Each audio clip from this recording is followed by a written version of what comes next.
Əmək pensiyaları haqqında qanun edilən dəyişikliklər Milli Məclisdə birinci oxunuşda qəbul edildi.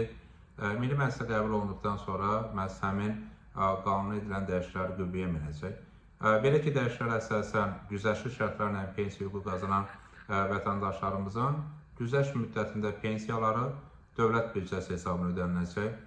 Nəzərə alsaq ki, 5 və daha artıq uşağı olan analar və bəzi hallarda atalar 5 il daha tez pensiya hüququ qazanırlar və həmin güzəşt müddətində praktik olaraq vəsait pensiya dövlət büdcəsi hesabına ödəniləcək.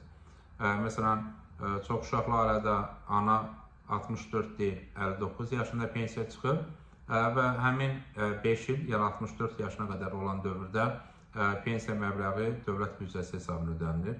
Atalarla müqayisədə də eyni prinsip tətbiq olunacaq. Eyni zamanda çox uşaqlı ailə anlayışına baxılması və dəyişdirilməsi də komitə iclasında təklif olunmuşdur. Bu istiqamətdə müzakirələr davam edir. Plenar iclasda da bu istiqamətdə təkliflər təqdim olundu. Xüsusən çox uşaqlı ailə anlayışının 5-dən 3-ə endirilməsi ilə bağlı təkliflər təqdim olunub. Bu da təbii ki, pensiya yaşının daha tez pensiyaya çıxmaq istəyən vətəndaşlarımızın sayının artmasına və xüsusən də çox uşağı olan vətəndaşlarımızın daha tez pensiya çıxmasına təmin etmiş olur. Artıq maliyyələşmə ilə bağlı qanun Milli Məclisdə müzakirə olunur və qəbul olunur birinci oxunuşda.